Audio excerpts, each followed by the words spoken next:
안녕하십니까? 잘 지내셨어요? 오늘부터 야고보서 말씀을 전하고자 합니다. 오늘 첫 번째 야고보서 말씀 제목은 시험을 당할 때 지혜를 구하라입니다. 요절 1장 5절을 같이 읽을까요? 시작. 너희 중에 누구든지 지혜가 부족한 것은 모든 사람에게 후히 주시고 꾸짖지 않으시는 하나님께 구하라. 그리하면 주시리라. 기도하겠습니다. 오늘 오신 주님, 오늘도 저희가 살아계신 성부, 성자, 성령, 삼위 하나님께 예배드리게 해주셔서 감사합니다. 저희가 하나님을 기쁘시게 하는 예배를 드리게 해 주십시오. 또 한 주간에 저의 많은 허물과 죄악을 예수님의 피로 용서해 주시고 이 시간 하나님의 말씀으로 우리 영혼을 풍성케 해 주시기를 간절히 기도합니다. 하나님의 말씀이 우리에게 생명이 되고 빛이 되고 힘이 되고 은혜가 되게 하여 주십시오. 예수님의 이름으로 기도하였습니다. 아멘. 어떤 사람은 우리가 믿음으로 살면은 하나님께서 우리를 축복해 주셔서 큰 어려움이 없이 모든 것이 잘 될 것이고 또 잘 되어야만 한다고 생각합니다. 예를 들어 좋은 직장에 취직을 해야 하고 또 돈도 잘 벌어야 하고 자식도 좋은 대학에 입학해야 하고 또 몸도 건강해야 한다고 생각합니다. 그러나 우리가 예수님을 잘 믿어도 얼마든지 마음 아프고 고통스럽고 힘든 일들을 경험할 수 있습니다. 예를 들어서 우리가 예수님을 잘 믿어도 취업이 잘 안 될 수도 있고 또 실직할 수도 있고 또 큰 질병에 걸릴 수도 있고 직장이나 가정에서 사람들로 인해서 어려움을 겪을 수도 있습니다. 한마디로 우리가 시험을 당할 수 있는 것이죠. 우리에게 시험으로 인한 시련이 없을 수 없습니다. 그리고 우리는 시험과 시련을 잘 소화하고 견디는 가운데 온전하고 구비하여 조금도 부족함이 없는 그런 사람이 될 수도 있고 또 시험을 잘 견디지 못해서 믿음을 잃어버리거나 또 내면이 더욱 어두워지고 자신의 인생이 파괴될 수도 있습니다. 그러면 시험을 당할 때 우리는 어떻게 해야 하는가? 오늘 말씀을 통해서 배울 수 있기를 기도합니다. 1절을 보십시오. 1절 한번 읽어볼까요? 시작. 하나님과 주 예수 그리스도의 종 야고보는 흩어져 있는 12지파에게 문안하노라. 여기 야고보서의 저자는 야고보인데 이 야고보는 예수님의 친동생 야고보입니다. 야고보가 처음에는 예수님께서 십자가에서 죽으실 때까지도 예수님을 그리스도로 믿지 않았습니다.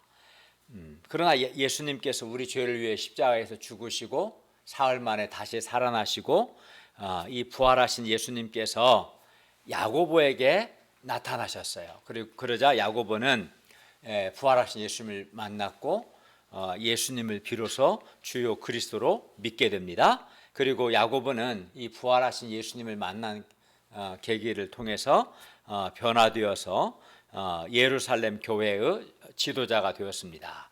야고보는 또 베드로, 요한과 더불어 당시 교회의 기둥이 되었습니다.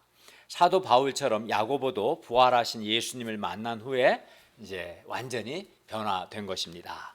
1절을 다시 보십시오. 야고보는 자신을 하나님과 주 예수 그리스도의 종으로 소개합니다. 여기서 종은 주인이 소유한 노예를 가리킵니다. 야고보는 예수님을 주, 즉 주님으로 믿었습니다. 그리고 예수님을 주님으로 믿었다는 것은 예수님을 하나님이시고 또 자신의 주인으로 믿었음을 의미합니다. 그런데 우리 죄를 위해 죽으시고 부활하시고 승천하신 예수님은 지금 예배드리는 지금 하나님 보좌 우편에 앉으셔서 지금 온 세상을 다스리고 계십니다.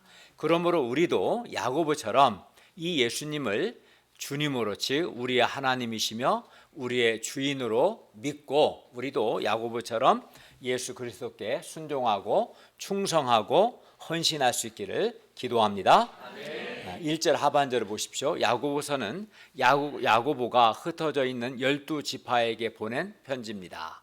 여기서 12지파는 하나님의 새 이스라엘, 즉 교회를 가리킵니다.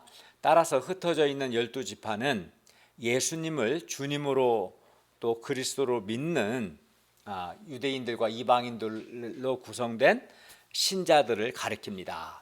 당시 예루살렘 교회의 지도자였던 야고보는 알렉산드리아, 안디옥, 또 소아시아, 그리스, 또 로마에까지 흩어져 있는 신자들에게 이제 그들이 시험을 당할 때, 여러 가지 시험을 당할 때 어떻게 해야 하는가, 이것을 돕기 위해서 야고보서를 썼습니다. 그리고 2절 보는 여러 가지 시험을 당할 때 당하거든인데, 여기서 시험은 두 가지, 크게 보면 두 가지 의미가 포함되어 있습니다. 여기서 시험은 외적인 시련, 외적인 여러 그 고난, 어려움들과 내적인 유혹을 다 포함합니다. 그러니까 우리가 겪게 되는 외적인 시련들 또는 유혹이 다 오늘 본문의 시험입니다. 그러니까 시험은 외적인 박해와 같은 외적인 시련, 고난으로 올 수도 있고 또는 내적 유혹으로 우리에게 올 수도 있습니다.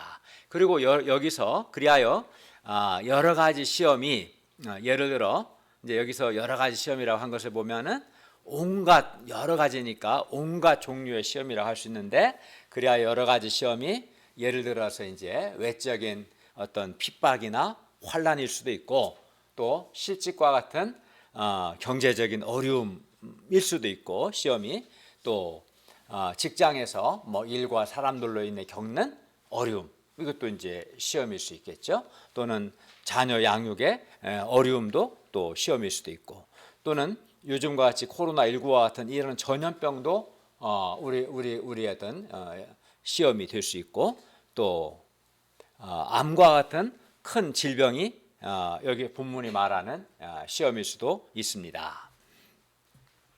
또는 돈과 세상 정욕을 사랑함으로 하나님께 대한 소원을 잃어버리게 하는 시험일 수도 있고, 이때 시험은 아마 유혹에 가깝겠죠. 이런 시험일 수도 있고, 또 우리의 허물과 연약함과 단점 때문에 인간 갈등하고 서로 다투고 미워하는 그것도 우리에게 시험일 수 있습니다. 그러니까 여러 가지 2절의 여러 가지 시험에는 여러 가지 어떤 외적인 시련, 고난, 어려움들과 내적인 유혹이 포함됩니다.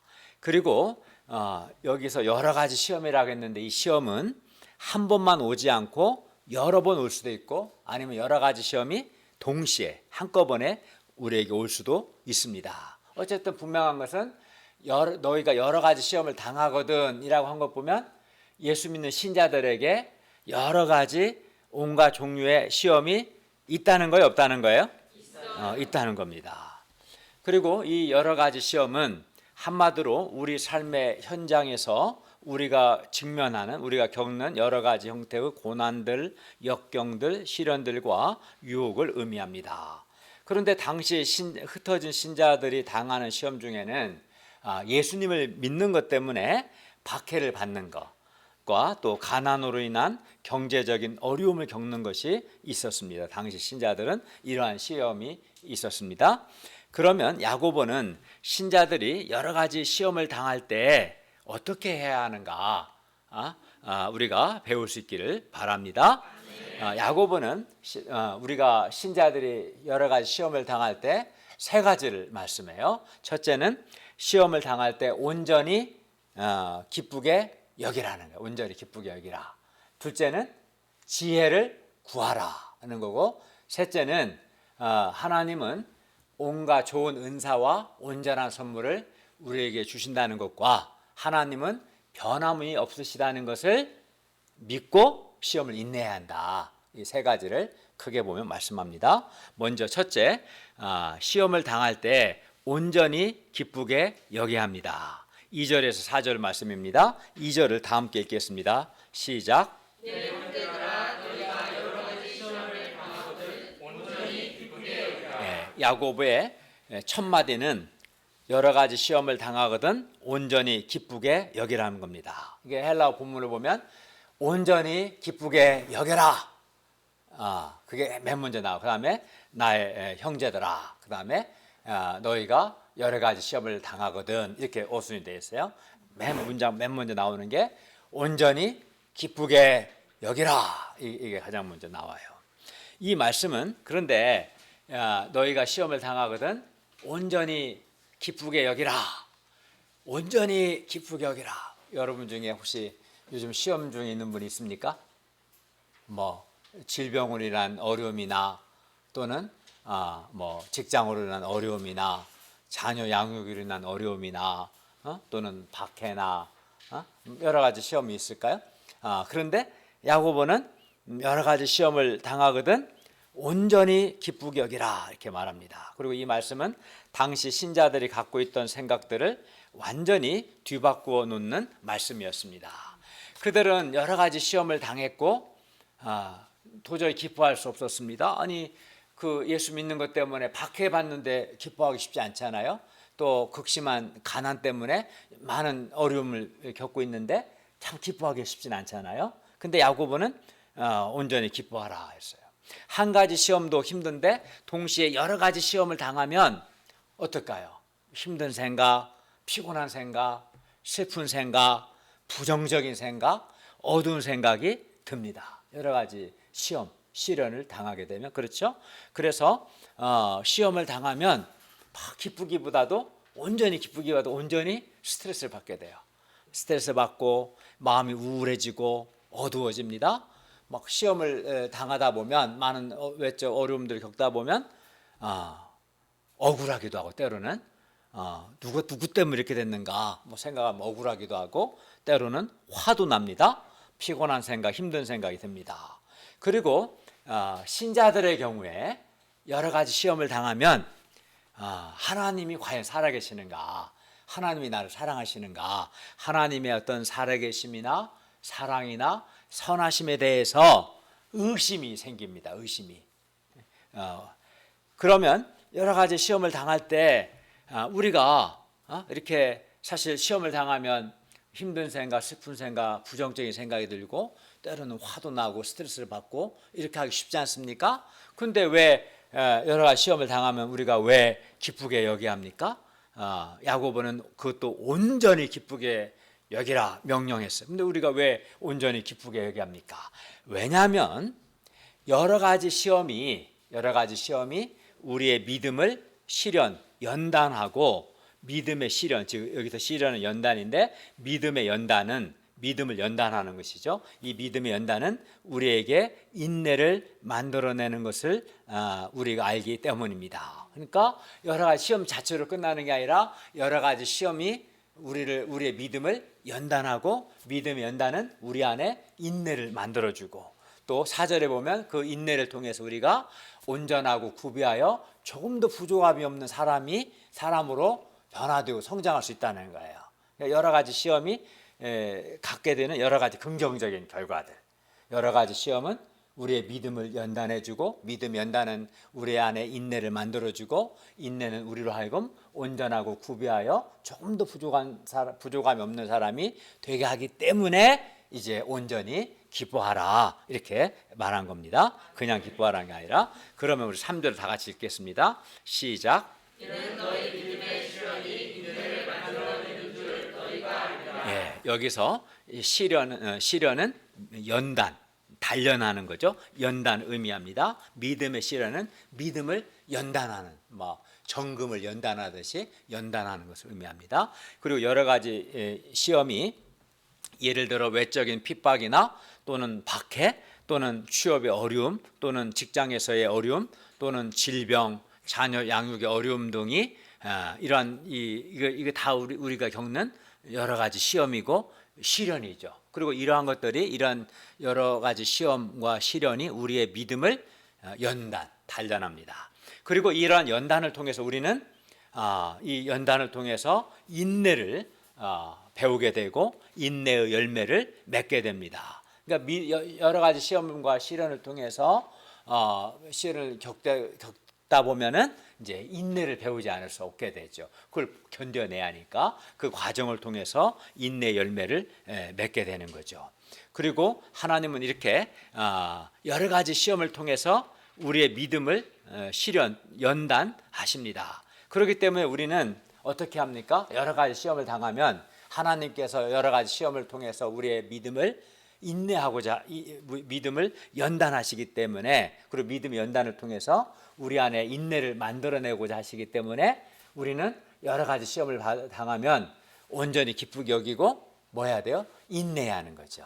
믿음의 시련을 통해서 하나님이 우리 안에 인내를 만들어내고자 하시기 때문에, 그러면 우리는 인내를 해야 하는데, 인내를 뭐 어느 정도까지 인내해야 합니까? 어느 정도까지 인내를 이루어야 합니까? 4절을 보십시오. 우리가 온전히 구비하여 조금도 부족함이 없는, 즉 온전하고 성숙한 하나님의 사람이 될 때까지 인내를 온전히 이루어야 합니다. 그러니까 온전한 자가 되기까지 인내해야 한다는 거예요. 사실은 우리가 여러 가지 시험을 당할 때 사실 많이 힘듭니다. 그러나 시험은 우리의 믿음을 연단하고, 믿음의 연단을 통해 우리는 인내를 배우고, 인내하면서 우리는 온전하고 구비하여 조금도 부족함이 없는 사람으로 변화되고 성장해 갑니다. 예를 들어 이제 교만한 사람이 있다고 합시다. 교만한 사람이 그 반복되는 여러 가지 시련을 통해서 그는 원하든 원하지 않든 자이든 타이든 낮아질 수밖에 없는 거예요. 여러 가지 어려움을 막 반복해서 겪다 보면 낮아지는 것을 배우게 되고, 그 낮아지는 과정을 한 번 낮아진 걸로 사람이 안 바뀌지만 반복해서 시련을 통해서 낮아지는 것을 반복하고 그 과정을 잘 인내하면 어떻게 되겠습니까? 그는 겸손과 온유의 사람으로 이렇게 빚어지게 되는 거예요. 사실은 이런 의미로 말한 겁니다. 우리는 믿음의 시련과 인내를 통해서 교만하지 않고 겸손하고 온유한 자로 빚어집니다. 그러니까 믿음의 시련이 없을 때는 막 자기 맘만 먹으면 뭐든지 할 수 있는 줄 알았는데 여러 가지 어려움들을 겪으면서 내가 맘만 먹고 할 수 없는 일이 많구나. 우리 정관영 목사님도 자기 생각과 의지와 확신이 강했는데 이제 인생 여러 시험과 연단을 통해서 자기 의지의 한계를 많이 깨달았잖아요. 그죠? 그래서 점점점 하나님을 의지하는 겸손한 사람으로 빚어지고 있지 않습니까? 그런 의미겠죠. 또 여러 가지 시험을 통해서 또 우리는 믿음의 연단을 받고 그 인내하는 과정에서 세속에 물들지 않고 순결하며 하나님과 이웃을 사랑하는 그런 온전한 자로 이제 빚어지는 겁니다. 신자가 받는 시련은, 그러니까 이 시련은 시험이죠. 여러 가지 시험은 시련의 형태로 오기 때문에 신자가 당하는 여러 가지 시험과 시련은 인내를 만들어내고, 그 인내가 신자들을 온전하고 성숙한 사람이 되게 합니다.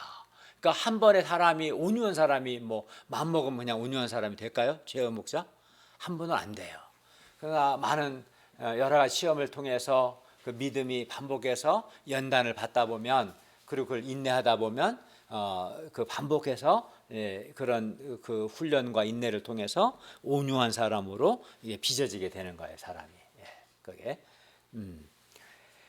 거꾸로 말하면 신자에게 여러 가지 시험과 시련이 없다면 당연히 인내할 필요가 없죠.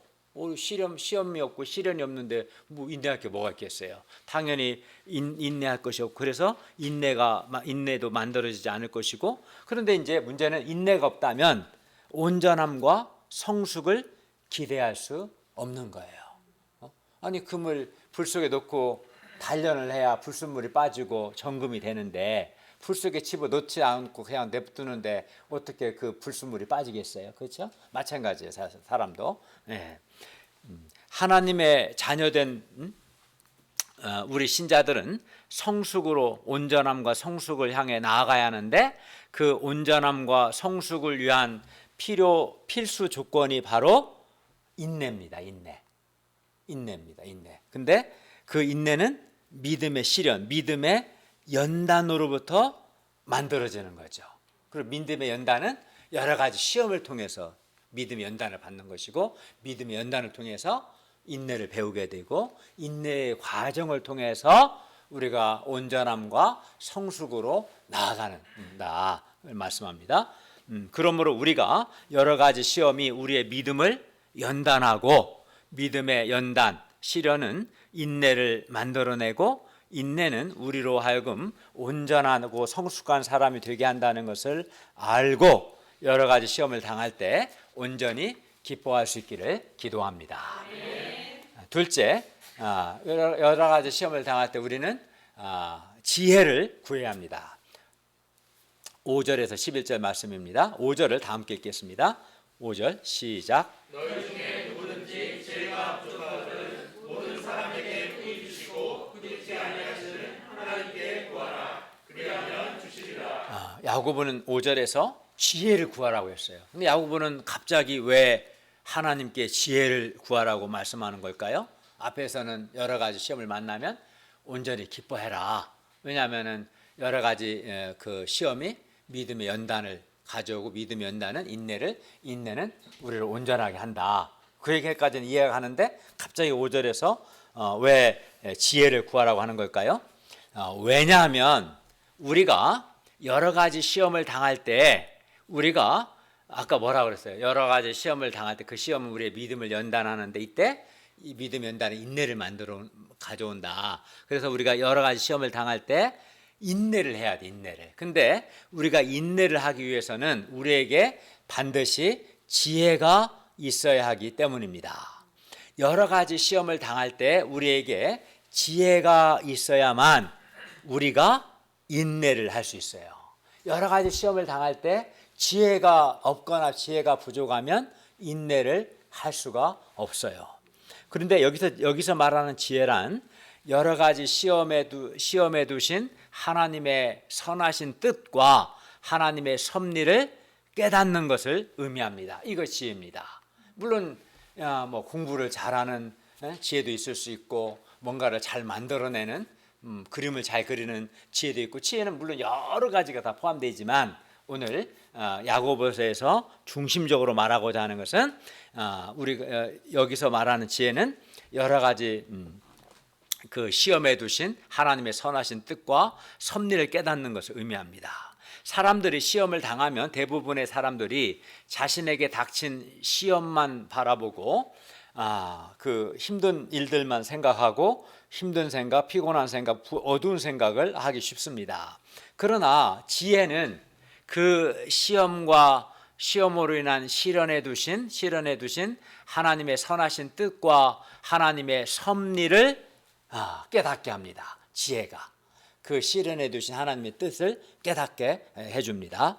그 시험과 시련에 두신 하나님의 뜻이 무엇인지, 그 시험을 통해서 하나님이 무엇을 하고자 하시는지, 어떠한 뜻이 있는지, 또는 자신이 무엇 때문에 그러한 시험 또는 유혹에 빠지게 되었는지, 그 근본 원인이 무엇인지 깨닫는 것이 바로 오늘 본문의 지혜입니다. 그러기 때문에 시험을 당할 때 지혜를 구하라는 겁니다.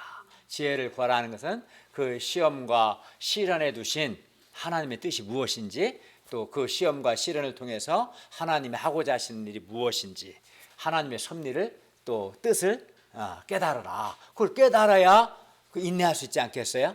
그 깨닫지 않으면 답답하죠. 깨닫지 않으면 일단 힘든 생각만 하기 쉽죠. 그러나 상황이 힘들긴 해도 그 하나님의 선하신 뜻과 섭리를 깨달으면 이제 우리가 인내할 수 있습니다. 그렇기 때문에 시험을 당할 때 우리는 무엇보다 지혜를 구해야 합니다. 그래서 야고보는 5절에서 너희 중에 누구든지 지혜가 부족하거든 모든 사람에게 후히 주시고 꾸짖지 아니하시는 하나님께 구하라. 그리하면 주시리라 라고 말씀하는 겁니다. 우리가 하나님께 지혜를 구할 때 하나님은 우리에게 지혜를 주시되 후히 주십니다.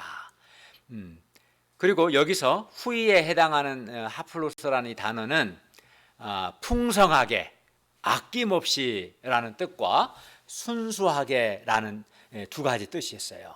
후히 주신다는 것은 풍성하고 아낌없이 주신다, 또 순수하게 주신다. 근데 여기서 순수하게라는 단어는 주려고 하면서도 속으로는 아까워하는, 순수하지 않은 거예요.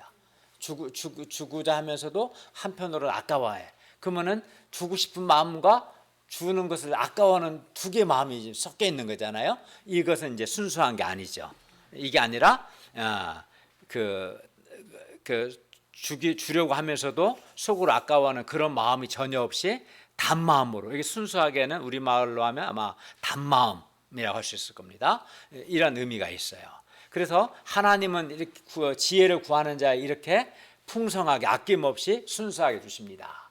그러니까 하나님의 성품을 말하면서 이제 하나님은 거룩하시다, 자비하시다, 긍휼이 많으시다, 뭐 신실하시다, 여러 하나님의 성품이 있는데 하나님의 성품 중에 아주 중요한 성품 중에 하나가 단순성이라고 해요. 단순성. 이게 이제 순수하다는 그런 거거든요. 그러니까 하나님은 섞여 있지 않다. 그러니까 하나님은 긍휼히 여기신다, 우리를 사랑하신다 하면 하나님은 온전히 긍휼히 여기기만 하시는 거예요. 그러니까 막 속으로 긍휼히 여기는 마음도 있고 괘씸하게 여기는 마음도 있고, 이게 두 마음이 섞여 있는 게 없어요. 하나님은 두 마음이 없어요. 오직 단 마음이에요. 그래서 이 두 마음을 가진 자를 하나님이 안 좋아해요. 그래서 하나님 자체가, 하나님 우리를 사랑하시면 그냥 순수하게 사랑하시는 거지, 뭐 속으로는 사랑한다 하지만 속으로 뭐 사랑하지 않는 그런 마음이 섞여 있냐? 그런 게 없는 거예요, 사실은. 여기서 후히 주신다고 할 때 순수하게 주신다는 것은 하나님은 아주 단마음으로 주길 원하신다, 그런 거예요. 그래서 하나님을 우리가 온전히 신뢰할 수 있는 거예요. 그런 점에서. 그런데 어쨌든 지혜를 우리가 이렇게 구하면 하나님 후히 주시는데, 지혜를 구할 때 우리가 주의해야 할 것이 있어요. 그것은 뭡니까? 믿음으로 구하고 조금도 의심하지 않는 겁니다. 6절을 보세요. 6절, 의심하는 자는 두 가지 의미가 있습니다. 문자적으로 의심한다는 뜻과 다음으로 스스로 판단받는, 정죄받는 이라는 뜻이 있습니다. 그러므로 6절, 의심하지 않아야 하는데 이 의심하는 자는 이런 겁니다. 믿음과 불신 사이에서 의심하는 사람입니다. 그러니까 완전히 믿는 것도 아니고 완전히 불신하는 것도 아니고, 믿기도 하고 불신하기도 하고, 의심하는 거죠. 이것도 두 마음인 거죠, 사실은.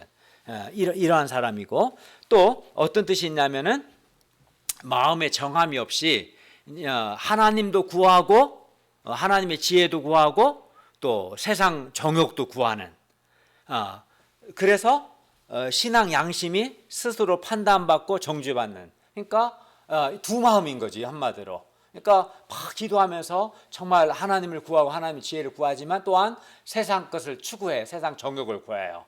그러니까 자신의 신앙 양심이 거리끼겠죠. 하나님 앞에 순수하지 않은 거예요, 사실은. 두 마음을 가진 거지, 두 마음을. 어떤 한 남자가 아내도 사랑하고 다른 여자 사랑해. 그럼 이 두 마음인 거지. 순수하지 않은 거지. 이와 같은 거, 사실은. 그런 남자가 정상이라면 당연히 자기 양심에 거리끼겠죠. 자기 스스로 판단과 정죄를 받는 마음. 이게 오늘 본문에 또 의심하는 자라는 뜻입니다. 그래서 이제 6절 의심하는 자를 8절에서는 두 마음을 품어 모든 일에 정함이 없는 자라고 말하는 거예요. 그러니까 여기서 의심하는 자는 정함이 없는 자예요. 하나님을 믿든지 불신하든지 하는데 완전히 믿는 것도 아니고 불신하는 것도 아니고, 또 하나님의 지혜를 구하든지 말든지 하는데 하나님의 지혜를 구하면서도 한편은 세상과 세상 정욕을 똑같이 구해요. 그러니까 그 자기 마음은 늘 판단받고 스스로 정죄받는 그런 마음. 이러한 자가 오늘 본문이 말하는 의심하는 자예요. 그런데 이렇게 의심하는 자, 두 마음을 품은 자, 마음에 한마디로 정함이 없는 자에 대해서 야고보는 다음과 같이 말씀합니다. 6절에서 8절을 볼까요? 오직 믿음으로 구하고 조금도 의심하지 말라. 의심하는 자는 마치 바람에 밀려 요동하는 바다 물결 같으니, 물결이 바람이 오면 어때요? 바람의 방향에 따라서 물결은 왔다 갔다 하죠. 물결이 정함이 없는 거죠. 이와 같이 이러한 사람은, 의심하는 자는 이렇게 무엇이든지 주님께 얻기를 생각하지 말라. 두 마음을 품어, 이 의심하는 자는 두 마음을 품어 모든 일에 정함이 없는 자로다. 의심하는 자는 두 마음을 품은 자죠. 또 정함이 없는 자죠. 이런 자는 무엇이든지 주님께 얻기를 생각하지 말아야 합니다. 왜냐하면 하나님은 이렇게 두 마음을 품은 자, 마음에 정함이 없는 자를 싫어하십니다. 왜냐하면 하나님 자신은 단마음입니다. 단순성. 하나님은. 그러니까 두 마음을 가진 자는 하나님을 믿는 것도 아니고 믿지 않는 것도 아니고 정말 하나님과 하나님의 지혜를 구하는 것도 아니고 여전히 그 구하면서 또 한편 세상과 세상 정욕을 구하는 거예요. 두 마음을 가지고 있는 거예요. 하나님과 돈이란 재물, 우상을 같이 섬기는 거예요. 하나님 섬기고 우상 섬기고 이 두 마음을 가진 자, 이게 오늘 본문이 말하는 의심하는 자고 마음에 정함이 없는 자고 이러한 자를 하나님이 싫어하십니다. 그래서 이렇게 의심하는 자, 두 마음을 품는 자는 주께 없기를 생각하지 말라 경고하는 겁니다. 그러므로 우리가 의심하는 마음, 다르게 표현하면 두 마음, 나뉜 마음, 정함이 없는 마음, 또 세상을 사랑하는 마음을 회개하고 우리 마음을 정해서 믿음으로 그리고 단마음으로 하나님의 지혜를 구할 수 있기를 기도합니다. 그러니까 많은 사람이 하나님께 막 기도하지만 받지 못하는 이유는 그가 의심하기 때문입니다. 그가 두 마음을 품었기 때문에 그렇습니다. 그가 마음에 정함이 없기 때문에 못 받는 거예요. 사실은 정말 하나님과 하나님의 지혜와 은혜를 전심으로 구하면 하나님은 아낌없이 후히 주십니다. 그런데 하나님의 지혜도 구하지만 마음 한구석에는 세상과 세상 정욕도 구합니다. 또 하나님 믿는다 하면 한편은 의심하고 불신합니다. 그걸 먼저 본인이 회개하고 극복을 해야 돼요. 왜냐하면 경고하잖아요. 두 마음을 품은 자, 마음에 정함이 없는 자는 주께 무엇이든지 얻기를 생각하지 말라. 두 마음을 회개하고 단마음을 가져야 합니다. 단마음을. 그리하여 지혜를 구하는 자에게 우리가 이렇게 마음을 정하고 구함으로써 지혜를 구하는 자에게 후히 주시는 하나님의 지혜를 얻고 시험을 당할 때 인내를 온전히 이루고 그리하여 온전하고 성숙한 하나님의 사람으로 변화되고 성장할 수 있기를 기도합니다.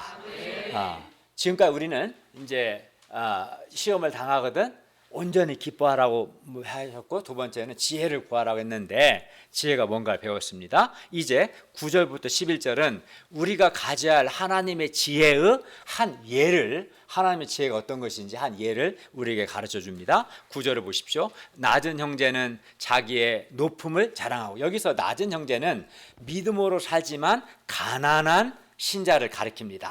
이 낮은 형제는 가난한 신자입니다. 믿음으로 사는데도 가난할 때 우리 마음은 비참한 생각, 슬픈 생각이 들 수 있습니다. 같이 예수 믿는데 부자로 사는 신자가 있지 않겠습니까? 그런 부자 신자와 자신을 비교해서 상대적인 박탈감이나 상대적인 빈곤감 때문에 마음이 힘들고 어두워질 수 있습니다.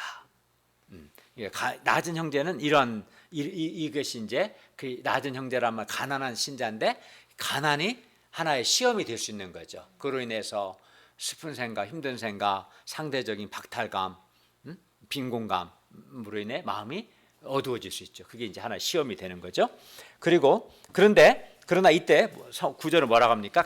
낮은 즉 가난한 신자는 자기의 높음을 자랑해야 한다고 말씀합니다. 그리고 여기서 높음은 영적으로 높음을 의미합니다. 예를 들어 자신이 비록 물질적으로는 가난하지만 예수님 안에 있는 천국 부활을 발견한 사람이다. 우리가 이번에 골로새서에서 배운 것처럼 예수님 안에 지혜와 지식이 모든 충만이 감춰져 있다. 그 예수님 안에 있는 지혜와 지식을 발견했고 또 예수님 안에 모든 충만이 있고 예수님 안에 신성 예수님의 육체 안에 감춰 있다. 이거를 이제 우리가 발견한 사람이다. 그리고 예수 그리스도와 함께 하늘에 앉은 자라는 것, 높음이죠. 또 뿐만 아닙니다. 하나님이 주시는 죄 용서의 은혜, 또 자유함, 또 자존감, 마음의 평화, 참 만족, 또 영생의 기쁨 등 이러한 것들을 누리는 영적으로 부유한 자다. 내가 물질적으로는 가난하지만 하나님 주시는 세상이 줄 수 없는 죄 용서의 은혜, 참 만족, 자존감, 영생의 기쁨, 마음의 평화, 행복, 이걸 내가 우리 누리고 있으니까 나는 영적으로 부유한 자라는 것을 내가 깨닫고 자랑하라는 거예요.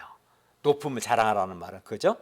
지혜는 이렇게 자기의 높음, 곧 하나님께서 자기를 영적으로 높이신 것과 영적으로 부유하게 하신 것을 깨닫게 하고 그것을 자랑하게 합니다. 그러니까 지혜가 있는 사람은 가난이 시험이 되지 않아요. 가난할 때 내가 영적으로 높고 부유하다는 것을 깨닫게 되기 때문에 그렇습니다. 가난이 우리에게 시련이 될 수 있으나 우리에게 지혜가 있을 때 우리는 우리의 영적 부유함을 깨달을 수 있습니다. 그러면 부자가 되면 시험이나 시련도 없고 좋기만 할까요? 부자 되고 싶어하는 사람 많아요? 야, 부자는 얼마나 좋을까 그렇게 생각하는 사람 많은데 부자면 시험도 없고 시련도 없고 좋기만 할까요? 부자가 되는 것 역시 우리에게 시험이 될 수 있습니다. 어떤 점에 더 큰 시험이 될 수 있습니다. 왜냐하면 우리 교회 2000년 역사를 보면 교회가 가난할 때는 오히려 더 좋아졌어요. 근데 중세 때 교회가 부자가 되었을 때 그 시험을 이기지 못했어요. 그 역사가 그걸 말해줍니다. 부자가 되는 게 더 큰 시험이 됩니다. 왜냐하면 부자가 되면 하나님보다 돈을 더 의지할 수 있고요. 또 부자가 되면 하나님께 대한 소원을 잃어버릴 수 있고 또 교만해질 수 있기 때문에 부자가 되는 건 역시 큰 시험이 될 수 있습니다. 왜냐하면 예수님께서도 뭐라고 말씀하셨어요? 부자가 구원받는 것이 낙타가 바늘귀로 통과하는 것보다 더 어렵다. 왜냐하면 부자가 되면 이 사람이 가진 돈을 의지하게 돼요. 또 하나님께 대한 소원을 잃어버리기가 참 쉽습니다. 교만해지기 쉬워요. 그래서 이 부자가 되는 것 자체도 시험이 될 수 있는 거예요, 사실은. 그렇기 때문에 부한 자는 어떻게, 여기서 부한 자는, 부자 신자는 10절에 보면 자기의 낮아짐을 자랑해야 한다고 말씀합니다. 10절 11절 한번 볼까요? 여기서 부한 자는 부자 신자를 가리킵니다. 부한 자는 자기의 돈이나 자신의 부를 자랑할 것이 아니라 자기의 낮아짐을 자랑해야 합니다. 그리고 이렇게 자기의 낮아짐을 자랑하는 것이 바로 지혜입니다. 여기서 부자의 낮아짐은 부자들이 풀의 꽃과 같이 지나간다는 것, 즉 부자도 들에 핀 꽃과 같이 결국 죽고 말 것이라는 것을 깨닫는 데서 오는 겸손함을 이게 이제 낮아짐입니다. 왜냐하면 11절에 보면 아무리 아름다운 꽃이라도 해가 돋고 뜨거운 바람이 불어서 풀을 말리면 꽃이 떨어져서 그 모양의 아름다움이 없어지듯이 부한 자도 그 행하는 일에 이와 같이 쇠잔하게 되기 때문입니다. 여기서 부한 자도 그 행하는 일에 이와 같이 쇠잔하게 된다는 것은 부자도 자신의 재물을 돌보다가 결국은 쇠잔한다, 즉 언젠가 죽고 만다, 이런 뜻입니다. 그 사실이잖아요. 꽃이 처음에는 이쁘지만 막 해가 돋고 뜨거운 그 중동에 바람이 불면은 아무리 예쁜 꽃도 떨어지거든요. 부자도 딱 이와 같다. 부자도 그 행하는 일에 재물에 돌보다가 꽃이 떨어지듯이 그 사람도 결국 죽는다. 이거를 말합니다. 그러니까 부자가 자신이 풀의 꽃과 같이 지나간다. 즉 자신의 재물을 돌보다가 결국은 죽고 만다는 것을 깨닫는 것이 바로 지혜이고, 이러한 지혜가 있을 때 부자는 자기의 낮아짐을 자랑할 것입니다. 즉 자기 낮아짐을 자랑한다는 것은 겸손하게 된다는 뜻입니다. 그리하여 돈을 의지하거나 자기의 부를 자랑하려고 하지 않고 도리어 자기의 재물을 사람들을 돕고 섬기는 선한 일에 사용하려고 할 것입니다. 이 상을 통해 볼 때 가난함이나 물질적 부요함이 다 시험이 될 수 있기 때문에 우리에게 뭐가 있어야 합니까? 지혜가 있어야 합니다. 우리가 현재 만약 물질적으로 가난하다면 내가 영적으로 높은 것과 영적으로 부유한 것을 자랑하는 지혜가 있어야 하고, 또 내가 현재 물질적으로 부자라면 자기의 낮아짐을 자랑할 수 있기를 기도합니다. 셋째, 우리가 시험을 당하면 어떻게 해야 하는가, 그걸 우리 배우고 있고, 첫째는 온전히 기쁘게 여기라고 그랬고, 둘째는 지혜를 구하라고 그랬고, 마지막 셋째는 하나님께서 온갖 좋은 은사와 온전한 선물을 주신다는 것과, 또 하나님은 변함이 없으시다는 것을 우리가 믿어야 합니다. 12절에서 18절 말씀입니다. 12절을 볼까요? 시험을 참는 자는 복이 있습니다. 왜냐하면 시험을 견뎌낸 자가 주께서 자기를 사랑하는 자들에게 약속하신 생명의 멸류관을 얻을 것이기 때문입니다.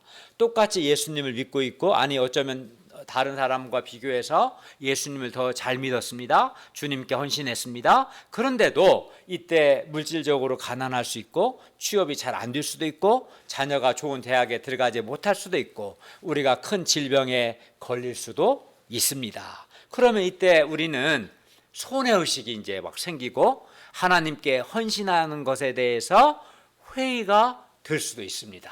한마디로 실족할 수 있어요. 한마디로 믿음을 잃어버리거나 하나님께 대한 소원을 잃어버릴 수 있는 거예요.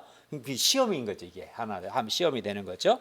그러나 이때 시험을 참으면 주님께서 생명의 멸류관 즉 영생을 주십니다. 그리고 세상 영광은 풀의 꽃과 같이 떨어지지만 주님께서 주시는 생명의 멸류관은 영원합니다. 그리고 우리는 시험을 당할 때 하나님께서 우리를 시험하시는 것이 아니라 각 사람이 시험을 받는 것은 자기 욕심에 이끌려 미혹된다는 것을 알아야 합니다. 13절을 다 같이 읽겠습니다. 시작. 사람이 시험을 받을 때에 내가 하나님께 시험을 받는다 하지 말지니 하나님은 아무에게 시험을 받지도 아니하시고 친히 아무도 시험하지 아니하시느니라. 예, 앞에서 시험은 주로 시련의 의미가 컸다면 13절에서 시험은 유혹의 의미가 강합니다. 유혹. 하나님은 악에게 시험을 즉 유혹을 받지도 않으시며 친히 아무도 시험 즉 유혹하지도 않으십니다. 하나님은 결코 악에 의해 영향을 받지 않으시고 사람을 악에 빠지게 하지도 않으십니다. 14, 15절을 보시면 각 사람이 시험을 받는 것은 자기 욕심에 이끌려 미혹되기 때문입니다. 즉 유혹을 받기 때문입니다. 여기서 끌린다, 끌린다는 단어는 밧줄에 매여서 끌려간다는 뜻입니다. 그만큼 욕심이 끌어당기는 힘이 강합니다. 욕심에 끌린다는 거니까 욕심이 끌고 간다는 거죠. 욕심이 끄는 힘에 끌려 미혹을 받으면 즉 유혹을 받으면 결국 죄를 낳게 됩니다. 15절을 보십시오. 욕심이 잉태한 즉 죄를 낳고 죄가 장성한 즉 사망을 낳습니다. 그러니까 사람이 유혹을 받는 것은 하나님이 유혹하는 겁니까? 아니죠. 자기 안에 있는 욕심 때문입니다. 시험의 원인은 하나님께 있는 것이 아니라 나에게 있습니다. 나의 세상 정욕이 문제고 나의 교만이 문제고 안일과 쾌락을 추구하는 나의 욕심이 문제죠. 그 욕심에 이끌려서 사람이 유혹을 받고 유혹을 받는 것입니다. 16절을 보십시오. 이것도 될 것 같아요. 내 사랑하는 형제들아 속지 말라. 여기서 속지 말라는 것은 하나님이 우리를 시험하시는 것이 아니라 각 사람이 시험을 받는 것은 자기 욕심에 이끌려 미혹된다는 것을 알라는 뜻입니다. 그러면 하나님은 이렇게 각 사람을 하나님 자신 유혹을 받지도 않으시고 우리를 유혹하지도 않는다 했습니다. 그럼 하나님은 어떤 분이십니까? 17절을 다 함께 읽겠습니다. 시작. 온갖 좋은 은사와 온전한 선물이 하나님으로부터 빛들의 아버지께로부터 내려오나니 그는 변함도 없으시고 회전하는 그림자도 없으시니라. 예, 하나님은 해와 달과 별과 달과 온갖 빛들을 창조하신 분이십니다. 그리고 온갖 좋은 은사와 온전한 선물이 다 위로부터 즉 빛들의 아버지고 빛들을 창조하신 하나님께로부터 내려옵니다. 그러니까 하나님은 온갖 좋은 은사와 온전한 선물 즉 모든 좋은 것들을 우리에게 주시되 뭐 돈을 받는 게 아니라 값없이 선물로 우리에게 그것도 후히 주십니다. 그렇기 때문에 이 하나님은 어떤 분입니까? 정말 좋으신 하나님이죠. 왜? 우리에게 온갖 좋은 은사와 온전한 선물을 주신 분이시니까 하나님은 좋은 분이시죠. 그죠? 하나님은 우리를 시험하지 않고 도리어 우리에게 온갖 좋은 은사와 온전한 선물을 주시는 좋으신 하나님이십니다. 네. 다만 이렇게 하나님은 우리에게 온갖 좋은 은사와 온전한 선물을 주시는데 다만 우리가 교만해서 또는 영적 가치관이 없어서 또는 지혜가 없어서 하나님께서 우리에게 온갖 좋은 것들을 주셨다는 것을 깨닫지 못하는 거예요. 그 깨닫지 못하는. 저는 예를 들어 저는 하나님께서 저에게 지혜로운 좋은 아내와 또 겸손하고 충성된 믿음의 동역자들을 주셨음을 깨닫습니다. 그래서 하나님께 대해서 늘 감사합니다. 그러나 어떤 사람은 마음이 교만해요. 뭐 자기는 별론데 자기 아내나 자기 남편에 대해서 참 좋은 아내고 남편이라는 걸 깨닫지 못해요. 끊임없이 요구하고 불만이 많습니다. 교만해서. 또는 영적 가치관이 없어서 하나님이 자기에게 좋은 신앙 공동체를 주시고 좋은 목자님을 주셨다는 것을 가치관이 없거나 교만해서 깨닫지를 못해요. 그러니까 불만이 많습니다. 그러니까 하나님은 분명히 17절에서 우리에게 온갖 좋은 은사와 온전한 선물을 주셨는데 본인이 교만해갖고 성에 차지 않는 거예요. 또 영적 가치관이 없고 세속적이고 또 지혜가 없기 때문에 하나님이 좋은 것을 다 주셨는데도 깨닫지 못하고 그 가치를 알지 못하는 것을 봅니다. 또 저는 여러 가지 시험과 시련에 대해서도 하나님께서 저를 온전한 자로 빚으시기 위함인 것을 믿기 때문에 저는 인내하려고 합니다. 그러나 교만하고 영적 가치관과 지혜가 없는 사람은 하나님께서 온갖 좋은 은사와 온전한 선물을 주셨음을 깨닫지 못하기 때문에 감사하기는커녕 불평이 많고 불만이 많고 또 하나님의 영적 훈련을 받지 않고 또 시련을 인내하지 못하는 것을 봅니다. 참 안타깝죠. 하나님은 분명 우리에게 온갖 좋은 은사와 온전한 선물을 주셨는데 그걸 깨닫지를 못해요. 그래서 감사가 없고 불만이 많고 그래요. 교만하니까 못 깨닫는 것이고 가치관이 없거나 지혜가 없기 때문에 못 깨닫는 겁니다. 그러므로 우리가 하나님께서 우리에게 온갖 좋은 은사와 온전한 선물을 주셨음을 믿고 깨닫기를 바랍니다.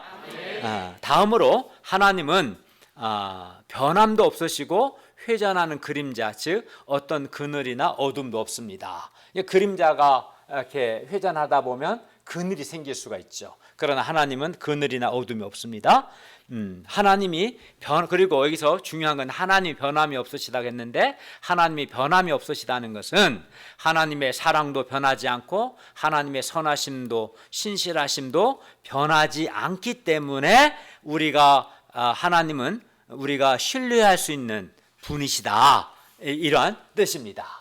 하나님이 변함이 없다는 것은 하나님의 사랑도 선하심도 신실하심도 변하지 않기 때문에 우리가 하나님을 신뢰할 수 있다, 이런 의미입니다. 사람은 자기 이해관계에 따라서 변합니다. 잘해주면 좋아하는데 좀만 섭섭하면 바뀌고 또 뭐 이렇게 상처받습니다. 또 그래서 이제 좀만 자기 마음에 안 들어도 가까운 가족이나 친구 사이에서도 의가 상하고 관계가 깨지는 것을 봅니다. 이 사람은 변합니다. 그것도 굉장히 자기중심적으로 변하고 이해관계에 따라서 변합니다. 그래서 사람은 근본적으로 신뢰하기 어렵습니다. 언제 어떻게 돌변할지 모르는데 어떻게 믿겠습니까? 신뢰하기 힘듭니다. 그러나 하나님은 변함이 없으시기 때문에 예를 들어 사랑도 하나님의 선하심도 하나님의 신실하심도 결코 변함이 없으시기 때문에 우리는 하나님을 절대적으로 신뢰할 수 있습니다. 18절을 보십시오. 하나님은 그 피조물 중에 우리로 한 첫 열매가 되게 하시려고 자기의 뜻을 따라 진리의 말씀으로 우리를 낳으셨습니다. 욕심은 죄를 낳고 죄는 사망을 낳았으나 하나님은 진리의 말씀으로 우리를 낳으셨습니다. 즉 우리를 중생하게 하셨고 우리에게 영적 생명을 주셨습니다. 따라서 우리는 시험을 당할 때 예를 들어 우리가 보기에 비록 상황이 좋아 보이지 않을지라도 하나님은 변함없이 우리를 사랑하시고 하나님은 우리에게 좋은 것을 주신다. 즉 하나님은 선하시다는 것을 우리가 믿어야 합니다. 그리고 이렇게 우리가 하나님의 변함없는 사랑과 선하심을 믿고 또 하나님이 우리에게 좋은 것을 주신다는 것을 믿어야 우리가 여러 가지 시험을 참고 인내할 수 있습니다.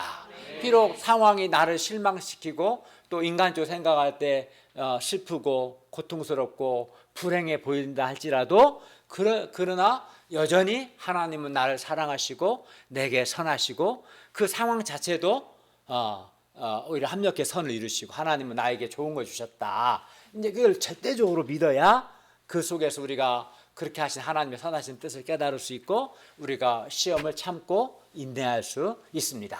근데 하나님을 믿지 않으면 근본이 흔들리기 때문에 불신에 빠지고 시험에 들기 쉬워요. 원망하고 불평하고 그러기 쉽습니다. 이게 사람이 시험되는 건 하나님이 시험하는 게 아니라 그 사람이 하나님을 변함없으신 하나님을 신뢰하지 않기 때문에 하나님이 좋은 걸 주셨다는 것을 깨닫지를 못해요. 마음이 교만해서 깨닫지 못하고 가치관이 없어서 깨닫지 못하고 깨닫지 못하니까 하나님께 대해서 불평이 많고 불만이 많고 시험을 인내하지 못하는 겁니다. 그래서 우리가 하나님의 변치 않음을 믿고 하나님 좋은 것이었음을 믿는 것이 중요합니다. 그러므로 하나님은 변함이 없으시고 하나님은 우리에게 온갖 좋은 은사와 온전한 선물을 주시는 분이시라는 것을 절대적으로 신뢰하는 것이 바로 지혜입니다. 그리고 이러한 지혜가 있을 때 우리는 시험과 시련을 인내할 수 있고 그 결과 온전하고 성숙한 하나님의 사람들로 성장할 수 있습니다. 결론입니다. 우리가 여러 가지 시험을 당할 수 있습니다. 그러나 이때 믿음의 시련은 인내를 만들어내고 인내는 우리로 온전하고 성숙한 사람이 되게 한다는 것을 믿고 온전히 기뻐할 수 있기를 바랍니다. 또 마음을 정하고 하나님께 지혜를 구할 수 있기를 기도합니다. 마지막으로 하나님의 사랑과 선하심, 신실하심은 변함이 없으시다는 것과 하나님은 온갖 좋은 것들을 주신다는 것을 믿음으로 시험을 참고 인내할 수 있기를 기도합니다. 기도하겠습니다. 은혜로우신 주님, 저희가 시험을 당할 때 오늘 말씀과 같이 그 시험을 통해서 믿음의 연단을 받고 믿음의 연단은 우리 안에 인내를 만들고 인내는 우리로 온전한 사람이 되게 한다는 것을 믿고 온전히 기뻐하게 해주시고 무엇보다 그 시험과 시련에 두신 하나님의 뜻과 섭리를 깨닫는 지혜를 우리에게 주시오며 우리가 어떤 상황에서도 하나님은 변함이 없으시다. 하나님의 사랑과 선하심과 신실하심은 변함이 없으시고 또 하나님은 이미 우리에게 온갖 좋은 은사와 선물을 주셨고 또 지금도 주고 계신다는 것을 믿음으로 우리가 시험을 참고 이 믿음으로 인내할 수 있도록 도와주시기를 간절히 기도합니다. 예수님의 이름으로 기도하였습니다. 아멘.